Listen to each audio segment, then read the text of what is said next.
নীলা noodles খেতে খুব পছন্দ করত। বিশেষ করে বর্ষাকালে সে নানান রকম নুডলস ট্রাই করত। নীলা বড়লোক পরিবারেরই মেয়ে ছিল, তাই বিয়ের আগে নুডলস খাওয়া নিয়ে তার জীবনে কোনো সমস্যা ছিল না। কিন্তু ভাগ্যক্রমে তার এক অত্যন্ত সাধারণ গরিব পরিবারে বিয়ে হয়। গরিব বাড়িতে বিয়ে হলেও নীলা তার নুডলস খাওয়ার অভ্যাস ছাড়তে পারে না। সে বর্ষাকালে মাঝে মধ্যে নুডলস বানায়, নিজে খায় এবং তার গরিব শ্বশুরবাড়ির লোকজনকেও খাওয়ায়। এখন নীলা শ্বশুরবাড়ির সবাই বর্ষাকালে নুডলস খেতে পছন্দ করে। এমনই শ্রাবণের এক বৃষ্টিমুখর দিনের ঘটনা। ওরে আমার পোড়া কপাল রে, তোমার মতো বড়লোকের মেয়ে আমার ঘরে এসে আমাদের তো ফকির বানালো। এই বর্ষাকালে প্রতিদিন বিকেলে নাকি নুডলস খাবে। নুডলস তোমাকে কে খাওয়াবে গো বৌমা? চালের ড্রামে চাল নেই আর তুমি নুডলসের স্বপ্ন দেখছো? উফ মা, আপনি একটু থামেন তো। আপনার এই একটুখানি বৃষ্টিতেই কেমন যেন কাঙাল কাঙাল ভাব করেন। আমি কি আপনাদের সোনা গহনা চেয়েছি? মাত্র 4-5 প্যাকেট ফ্যামিলি প্যাক নুডলস চেয়েছি, তাও আবার কোরিয়ান সাময়াং চিলি নুডলস, অথবা অ্যাটলিস্ট স্পেশাল থাই নুডলসও হতে পারে। এই ঝুম বর্ষায় একটু ধোয়া ওঠা নুডলস না খেলে মানুষের মন সতেজ থাকবে কি করে বলুন? বৌমার কথাটা কিন্তু ফেলে দেওয়ার মতো না। বৃষ্টি পড়লেই আমারও জিভের আগায় একটা সরো সরো শব্দ হতে থাকে। কিন্তু বৌমা, সামাং নুডলসের নাম জানো? এক প্যাকেটের দামে 2 কেজি চাল পাওয়া যায়। আমরা তো ভাই গরিব মানুষ, ওইসব কোরিয়ানদের মতো ফালতু দামি ঝাল সহ্য করার মতো ক্ষমতা আমাদের নেই। এমন সময় শুভ পকেটে হাত দিয়ে খালি মানিব্যাগটা বার করে দেখার পর বলে, বাবা, তুমি আবার চালের হিসেবে যেও না। আমার বউ সকাল থেকে খাওয়া দাওয়া বন্ধ করে বসে আছে, বলছে আজ নুডলস না পেলেও বাপের বাড়ি চলে যাবে। ভাই রে ভাই, এই বৃষ্টির মধ্যে বাপের বাড়ি গেলে আমাকে আবার ছাতা মাথায় দিয়ে পৌঁছে দিয়ে আসতে হবে, আর বাস ভাড়াও তো 5 টাকা বেড়েছে। বৌদি তুমি সত্যি বলছো? থাই নুডলসে নাকি ডিম আর ক্যাপসিকাম দিলে সেই টেস্ট হয়। তবে বৌদি, আমাদের এই ফালতু গরিব পরিবারের নুডলস রান্না হলেও তো কেবল কাঁচামরিচ আর পেঁয়াজ কুচি দিয়ে সিদ্ধ বানিয়ে দেবে, কোনো টেস্টই তো থাকবে না বলো? থাকবে না মানে? আজ আমি এমন নুডলস বানাবো, এই গলি কেন পাশের গলির লোকও গন্ধ শুকে চলে আসবে। কিন্তু তার জন্য তো নুডলসটা দোকান থেকে আনা লাগবে। শুভ, তুমি এখনো দাঁড়িয়ে আছো? টাকা কি আকাশে উঠছে নাকি? মাত্র 300 টাকাই তো পকেটে ছিল, সেটা দিয়ে কালকে রাত্রে আবার ইলেকট্রিকের বিল মেটালাম। এখন পকেটে মাত্র 17 টাকা পড়ে আছে, আর ওই 17 টাকা দিয়ে তো এখন 1 প্যাকেট মিনি স্যুপের নুডলসও হবে না। উফ, তোমরা না নিজেদের বড্ড বেশি গরিব প্রমাণ করার নাটক করছো। তোমরা মধ্যবিত্ত, একদম ফালতু গরিব সেজে বসে থাকবে না। ঘরে কি বিক্রি করার মতো কিছু নেই? নীলার কথা শুনে সবাই থমকে যায়। বাড়িতে বিক্রি করার মতো পুরানো অপ্রয়োজনীয় কোনো জিনিস আছে কিনা তা দেখার জন্য সবাই আশেপাশে ঘুরতে শুরু করে, কারণ এই বৃষ্টির মধ্যে তাদের প্রত্যেকেরই নুডলস খাওয়ার খুব ইচ্ছা হয়। গুরুদাসবাবু আস্তে আস্তে কোনার ভাঙা চেয়ারটার দিকে তাকায়। শুভ তাকায় তানিয়ার ঘরের পুরানো পেতলের ফুলদানির দিকে।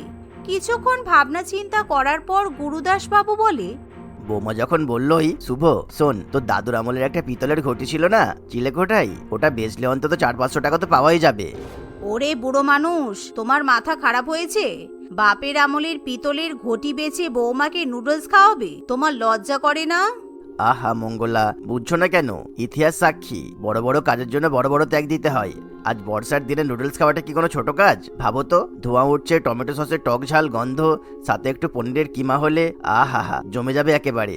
কদিন আগেই তো বৌমা পনিরের কিমা দিয়ে আমাদের নুডলস বানিয়ে খাইয়েছে।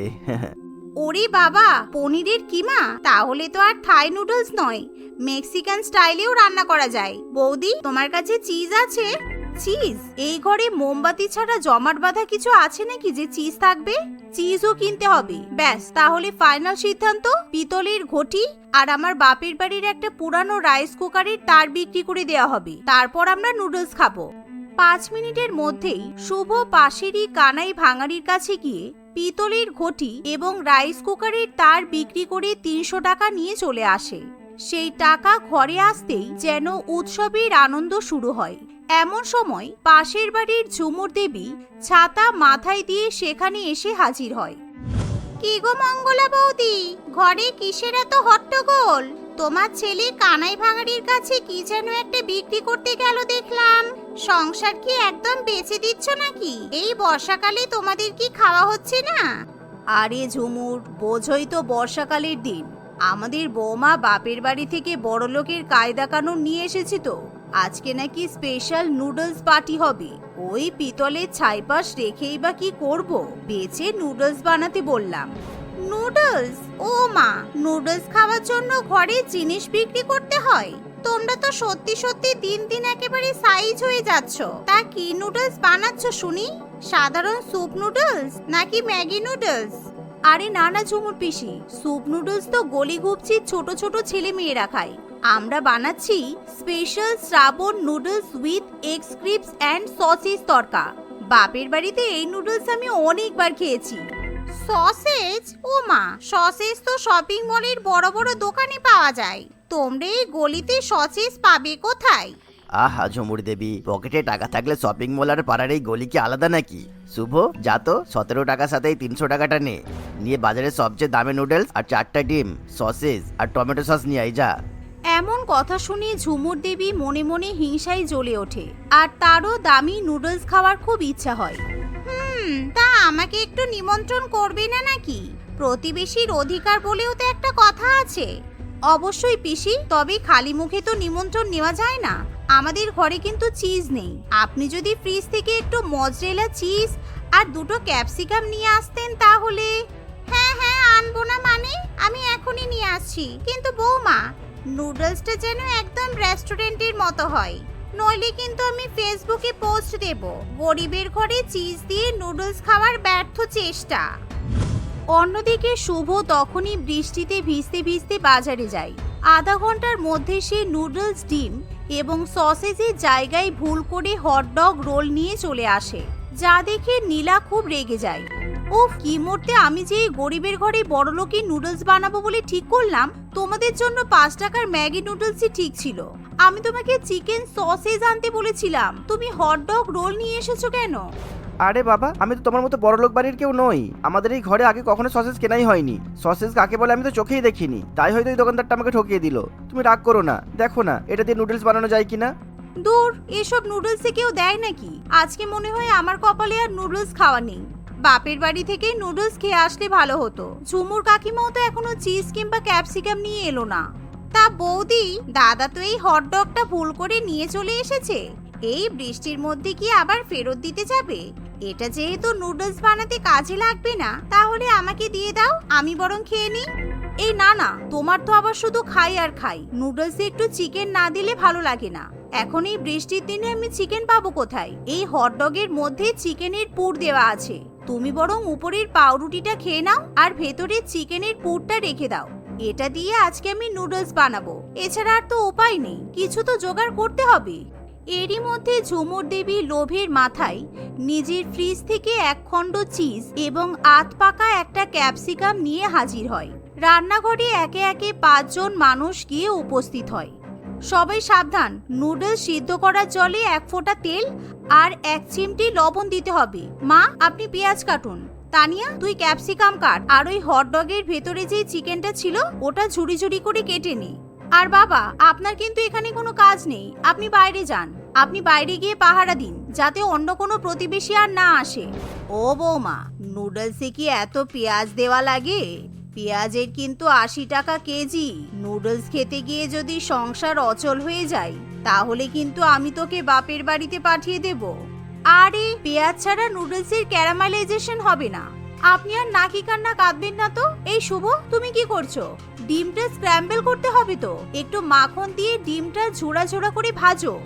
মাখনের কথা শুনে মঙ্গলা দেবী চিৎকার করে ওঠে, মাখন? ঘরে মাখন কোথায় পাবে? ওই যে গত মাসের বেঁচে যাওয়া ঘি আছে, ওটা দিয়েই ভেজে নে শুভ। ঘি দিয়ে নুডলস? ইস, আমার কপাল!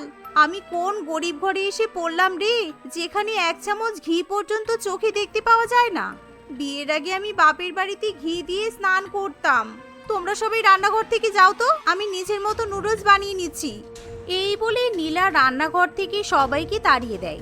সবাই বাইরে বসে নীলার স্পেশাল নুডলসের জন্য অপেক্ষা করতে শুরু করে। প্রায় 1 ঘন্টা ধরে চলা মহাভারতের যুদ্ধের পর অবশেষে নীলার নুডলস রান্না সম্পন্ন হয়। কিন্তু নীলা শ্বশুরবাড়ির রান্নাঘরে থালাবাটি কম থাকায় নীলা ড্রয়িং রুমের মাঝখানে একটা বড় প্লাস্টিকের পাত্র রেখে দেয়। তার উপরেই ঢেলে দেওয়া হয় সেই ধোয়া ওঠা চিজ গলানো ডিমের ঝুড়া এবং দেশি ঘিয়ে ভাজা নুডলস। নুডলস থেকে চমৎকার সুগন্ধ চারিদিকে ছড়িয়ে পড়ে। সবাই নুডলসের চারপাশে ঘিরে ঝটপট বসে পড়ে। গুরুদাসবাবু কাঁটা চামচ হাতে নিয়ে বলে, আজকের দিনে পেতলের ঘটির ত্যাগের কথাটা আমরা কোনোদিনই ভুলবো না। বৌমা, তোমায় ধন্যবাদ এই গরিবের ঘরে একটু স্পেশাল নুডলস কালচার আনার জন্য। অন্যদিকে মঙ্গলা দেবী প্রথম চামচ মুখে দিয়েই চোখ দুটো একেবারে বন্ধ করে ফেলে। ওরে বাবারে, এ তো নুডলস না, এ যেন স্বর্গের খাবার। ও শুভ, ওই দেশি ঘিয়ের গন্ধটা কিন্তু দারুণ কাজ করেছে রে। এমন সময় তানিয়া ফোন বার করে ছবি তুলতে শুরু করে। স্টপ, কেউ খাবে না, আগে একটা ছবি তুলতে দাও। ক্যাপশন দেব, poor family rich taste, #noodles lover. বৌমা, সসেজের জায়গায় যে পেঁয়াজুর মতো কি একটা দিয়েছো, ওটা কিন্তু দারুণ খাস্তা হয়েছে, তবে চিজটা কিন্তু আরেকটু বেশি দিলে। পিসি, আপনার চিজ তো পুরোটাই ঢেলে দিয়েছি, এবার শান্ত হয়ে যান। আরো ভালো নুডলস খেতে হলে এর চেয়েও দামি দামি উপকরণের দরকার হয়। গরিবের ঘরে এর চেয়ে ভালো নুডলস আর আশা করবেন না। সে কি, তোমার আবার বাপের বাড়ির কথা মনে পড়ছে কেন? তুমি তো বেশ নিজের গরিব শ্বশুর বাড়িতে বসে বসে মজা করে নুডলস খেতে পারছো। হ্যাঁ, বাপের বাড়িতে নুডলস হয়তো এত কাড়াকাড়ি করে রান্না হতো না, কিন্তু এত মানুষের সঙ্গে কাড়াকুড়ি করে খাওয়ার মজাটাই আলাদা। শুভ, কালকেও কিন্তু বৃষ্টি হবে শুনলাম, কালকে কি বিক্রি করা যায় বলো তো? কালকে আমার পুরনো সাইকেলটা আছে বৌমা, ওটা বেচলে অন্তত 800 টাকা পাওয়া যাবে। কালকে আবার কোন নুডলস বানাবে বৌমা? এই শুনে মঙ্গলা দেবী গুরুদাস বাবুর মাথায় একটা চাটি মেরে বলে, ওরে লোভী বুড়ো রে, সাইকেল বিক্রি করলে তুমি ফ্যাক্টরিতে যাবে কিসে? পায়ে হেঁটে যাবে? নুডলসের লোভে তো দেখছি বুড়ো একদম পাগল হয়ে গেল। এই শুনে পুরো ঘরে তখন হাসির রোল ওঠে, আর ভেতরে 5টা মানুষ চামচ দিয়ে মজা করে অত্যন্ত তৃপ্তি করে নুডলস খেতে থাকে। তারা অতি সাধারণ হতে পারে, ঘরের টিনে চাল ফুটো হতে পারে, কিন্তু একটা পাত্র ভরা গরম নুডলস এবং সামান্য একটু পাগলামি তাদের জীবনের সমস্ত অভাবকে এক নিমেষেই মুছে দিতে পারে। তেঁতুলতলা নামক এক গ্রাম ছিল, যেখানে কেবলমাত্র একটাই সরকারি স্কুল ছিল। তাই ওখানকার ধনী গরিব সব বাচ্চারাই ওই স্কুলেই পড়তো। রামচন্দ্রবাবু ছিলেন ওই এলাকার সবচেয়ে ধনী ব্যক্তি। তিনি চাইতেন না যে তার ছেলেও ওই সরকারি স্কুলেই পড়ুক, তাই তিনি ওই সরকারি স্কুলের পাশেই একটি প্রাইভেট স্কুলের প্রতিষ্ঠা করেন। প্রাইভেট স্কুলটা প্রতিষ্ঠা হওয়ার পর থেকে ওই এলাকার ধনী ঘরের ছেলে মেয়েরা সরকারি স্কুল ছেড়ে প্রাইভেট স্কুলে এসে ভর্তি হয়।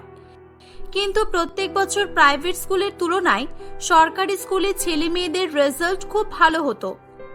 একদিন রামচন্দ্রবাবু সরকারি স্কুলের ম্যাডাম মধুমিতা দেবীর কাছে যায়। আপনার সঙ্গে আমার খুব দরকারি কথা ছিল, আশা করছি আমাকে আপনি চেনেন। পাশের প্রাইভেট স্কুলটা আমার। হ্যাঁ বাবু, আপনাকে আবার কে চেনে না বলুন তো, কি বলবেন বলুন। আপনি তো ভালো করেই জানেন আমার স্কুলের ছেলে মেয়েদের রেজাল্ট খুব খারাপ হয়, আর আমি আমার স্কুলটার অনেক নাম ডাক করতে চাই। আমি চাই অনেক দূর দূর থেকে বাচ্চা আমার স্কুলে পড়তে আসুক, কিন্তু এটা সম্ভব হচ্ছে না শুধুমাত্র আপনাদের স্কুলের বাচ্চাদের জন্য। আপনাকে একটা কাজ করতে হবে আমার জন্য। রামচন্দ্রবাবু মধুমিতা দেবীর সঙ্গে কোনো একটা গুরুত্বপূর্ণ বিষয় নিয়ে বেশ কিছুক্ষণ আলোচনা করার পর সেখান থেকে চলে যান। মধুমিতা দেবীও ক্লাস নেওয়ার জন্য চলে যান। আমি রোল কল করছি, সকলে প্রেজেন্ট দেবে। 1, 2, 3, 5, 8, 12, 13। ম্যাডাম, আপনি আমার রোল নাম্বারটা ডাকলেন না কেন? আমার রোল নাম্বার 4, আমি তো প্রেজেন্ট আছি ম্যাডাম। আমি রোল নাম্বার ডাকিনি নাকি তুমি কানে শুনতে পাওনি? শুনবে কি করে? সব সময় তো গল্পে মেতে থাকো, আবার আমাকে বলছো কোন সাহসে? এদিকে এসো, উঠে এসো আমার কাছে। মিনা মধুমিতা ম্যাডামের কাছে যেতেই ম্যাডাম তাকে ধরে অনেক মারে। মিনা খুব কাঁদতে থাকে। মধুমিতা শুধু মিনাকে নয়, কোনো কারণ ছাড়া সকলকেই মারতে শুরু করে। এই মিনা, তুমি চুপ করো, চুপ একদম। কাঁদলে আরো বেশি করে মারবো। তুমি প্রেজেন্ট দিতে ভুলে গেছো, তাই তোমাকে আমি শাস্তি দেব। তোমার শাস্তি হলো তুমি আগামী 3 দিন স্কুলে আসবে না, বাড়িতেই থাকবে। ঠিক আছে ম্যাডাম, আপনি যা বলবেন আমি তাই করব। আজকে কোনো পড়াশোনা হবে না, আজকে আমার খুব ঘুম পাচ্ছে, আমি ঘুমাবো। সারা রাত ধরে তোমাদের পরীক্ষার খাতা দেখতে হচ্ছে, আমি ঘুমাচ্ছি। কারোর আওয়াজে যদি আমার ঘুম ভাঙে তাহলে তাকে আমি পরীক্ষার খাতায় বড় বড় রসগোল্লা দিয়ে ফেল করিয়ে দেব। বাচ্চাগুলো সবাই ভয় পেয়ে চুপচাপ করে বসে থাকে আর মধুমিতা ম্যাডাম চেয়ারে বসে বসে নাক ডাকিয়ে ঘুমায়। ছুটির ঘন্টা পড়লে যে যার বাড়ি চলে যায়। পরের দিন, মা আমি আজকে স্কুলে যাব না, স্কুলে গেলে ম্যাডাম আমাকে অনেক মারবে। মিনা, এ আবার কি নতুন নাটক শুরু করলি তুই? ম্যাডাম স্কুলে গেলে মারবে নাকি স্কুলে না গেলে মারবে? চল চল তাড়াতাড়ি রেডি হয়ে নে, আর অন্য কোনো বাহানা পেলি না বল তুই। না মা, আমি সত্যি বলছি গো, আমি প্রেজেন্ট দিতে ভুলে গিয়েছিলাম। না না, ম্যাডাম আমার রোল নাম্বার ডাকেনি আর আমার উপর দোষ দিয়ে আমাকে শাস্তি দিয়েছে, আমি যাতে 3 দিন স্কুলে না যাই। মোনালি দেবী তার মেয়ের কথা কিছুই বুঝতে পারছিল না, তাই সে জোর করে মিনাকে স্কুলে নিয়ে যাচ্ছিল। কিন্তু মিনা স্কুলে না যাওয়ার জন্য অনেক কান্নাকাটি শুরু করে। মোনালি দেবী তাই সেদিন মিনাকে স্কুলে যাওয়ার জন্য আর জোর করে না। 2 দিন পর হঠাৎ করেই বাজারে মোনালি দেবীর সঙ্গে মধুমিতা ম্যাডামের দেখা হয়। ম্যাডাম, আপনি আমার মেয়েকে স্কুলে যেতে বারণ করেছেন কেন? ও তো এত ভয় পাচ্ছে, শুধু কান্নাকাটি করছে। ছোট ছোট ভুলের জন্য এমন শাস্তি দিলে হয় বলুন ম্যাডাম? স্কুলে না গেলে ও শিখবে কি, পড়াশোনা হবে কিভাবে? আপনার সাহস কিভাবে হয় আমার সঙ্গে এভাবে কথা বলার? যেমন মা তার তেমনি বেটি। আপনার মেয়ে বড়দের সম্মান করতেই জানে না আর প্রচুর মিথ্যা কথা বলে। আমার ক্লাসে কেউ ভুল করলে আমি তাকে শাস্তি দিয়ে থাকি। মেয়েকে সাপোর্ট না করে ওকে গিয়ে দুঘা দিন, দেখবেন সব ঠিক হয়ে যাবে। এই বলে মধুমিতা দেবী স্কুলে চলে যায়। ম্যাডাম ম্যাডাম, আপনি অনেক দিন আগে হোমওয়ার্ক দিয়েছিলেন, ওগুলো আপনি চেক করবেন না? কে বললো? কে বললো এটা? কথাটা কে বললো? উঠে দাঁড়াও। আমি উঠে দাঁড়াতে বললাম। ম্যাডাম, আমি বলেছি। সরি ম্যাডাম, আর বলবো না। খুব বড় হয়ে গেছো তুমি, তাই তো? তুমি আমার জায়গায় চলে এসো। এসো এসো বলছি। বাচ্চাদের আজকে তুমি পড়াবে আর আমিও তোমার কাছে পড়বো। তোমার কথা শুনে চলতে হবে আমাকে। আমি হোমওয়ার্ক দিয়েছি, দেখবো কিনা আমার ব্যাপার। আর তোমার হোমওয়ার্ক করার কাজ তুমি হোমওয়ার্ক করবে। ম্যাডাম, আমি সেভাবে বলতে চাইনি কিছু, আসলে সামনে পরীক্ষা তো তাই। আবার কথা বলে? আমার মুখে মুখে কথা বলে সাহস পাচ্ছ কোথা থেকে তোমরা? তোমরা ভালো কথাই শুনবে না দেখছি। এই বলে ম্যাডাম রাজাকে 2-1টা জোরে জোরে চড় মারে। যাও, বেরিয়ে যাও, বেরিয়ে যাও আমার ক্লাস থেকে। আজ থেকে 1 মাস তুমি বাইরে দাঁড়িয়ে দাঁড়িয়ে ক্লাস করবে। যাও বলছি। রাজা কাঁদতে কাঁদতে ক্লাস থেকে চলে যায়। কেউ তো কোনো ভুলই করছে না আর। বাচ্চাগুলো এত শান্ত, কি যে বলবো। শাস্তি দেওয়ার মতো সুযোগটাও তো দরকার। এই মিনা, তুমি স্কুলে এসেছো কেন আবার? ম্যাডাম, 3 দিন তো হয়ে গেছে, তাই আমি এসেছি, সামনে পরীক্ষা বলে। হ্যাঁ ঠিক আছে। এই এই এই মিনা, তোমার ড্রেসটা এত নোংরা কেন? ছি, কি নোংরা! এটা স্কুল তো, এখানে নোংরা ড্রেস পরে আসলে কিভাবে তুমি? ম্যাডাম, এটা তো পরিষ্কার ড্রেস, এটা নোংরা নয়। আসলে ড্রেসটা একটু পুরানো হয়ে গেছে। না, এটা পুরানো নয়, এটা নোংরা। তাহলে মিনা, আরো একটা ভুল করলে তুমি। এবার তো শাস্তি তোমাকে পেতেই হবে। তোমার শাস্তি হলো আজকে তুমি পুরো স্কুলটা ধুয়ে মুছে পরিষ্কার করবে। ম্যাডাম, আমি একা একা কিভাবে করব? ভুল যখন করেছো শাস্তি আমি দিয়েই ছাড়বো। যাও, কাজে লেগে পড়ো। আর কোনো কথা নয়। এই এই, তুমি বই বের করে পড়ছো কেন? বলো, কি বললাম আমি? বইটা কে বের করতে বলেছে তোমাকে? ম্যাডাম, আপনি তো আমাদের কিছু আর পড়ান না, তাই আমি একা একা পড়ছিলাম একটু। আমার না পড়তে খুব ভালো লাগে ম্যাডাম। আমার ক্লাসে বসে আমাকে ডিস্টার্ব করছো? এই ক্লাসে আমার অনুমতি ছাড়া কিছু হবে না, আমি বলে দিলাম। আমি যখন পড়তে বলবো তখনই পড়বে। বেঞ্চের উপরে উঠে দাঁড়াও তুমি। কি হলো? উঠে দাঁড়াও বলছি। হ্যাঁ, আজকে সারাদিন তুমি এভাবেই দাঁড়িয়ে থাকবে। মধুমিতা এভাবেই ক্লাসের বাচ্চাদের এক একজনকে এক এক রকমের শাস্তি দিচ্ছিল। হঠাৎ করে টিফিনের ঘন্টা বেজে ওঠে। কিন্তু মধুমিতা তখনও ক্লাস থেকে যাচ্ছিল না বলে একজন বলে ওঠে, ম্যাডাম আমাদের তো টিফিন হয়ে গেছে, আমরা এবার টিফিন খাবো ম্যাডাম, আমার খুব খিদে পাচ্ছে। আহারে, তোমার খিদে পাচ্ছে বাবা? কই, তোমার টিফিন বক্সটা এখানে নিয়ে এসো দেখি। এসো, আমার কাছে এসো।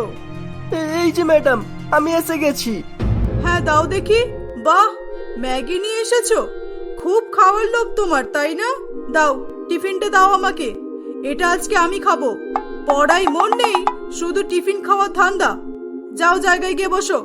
কিন্তু ম্যাডাম, আপনি এটা খেয়ে নিলে আমি কি খাবো? খাবে না, আজকে কেউ টিফিন খাবে না।